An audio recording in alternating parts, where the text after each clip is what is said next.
Okay, this tutorial is for the body wave to the floor to take it into floor work. One of the first things that I've noticed with people that do really beautiful body waves when they're doing them against the pole, which is what I'm showing, is that they kind of stay up and don't really let their heel go to the floor. They kind of keep up on their toes a little bit. Bear in mind, you will need to reset your shoe every now and then because that will push your feet so that your toes hang over. And if you have long toes like I do, you really have to watch that. Body weight down angles are everything.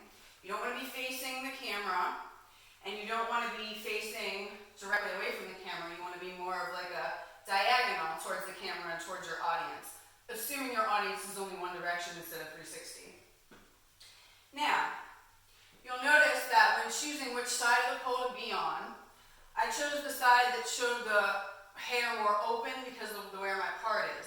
I could do it on this side, but my hair will kind of get in the way.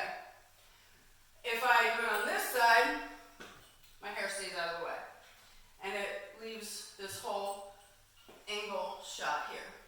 So keeping up on the toes, you're going to walk your feet out as you get further down.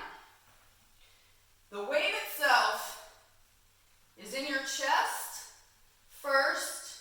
Push the hips up as far as you can. Bring them down. Chest first.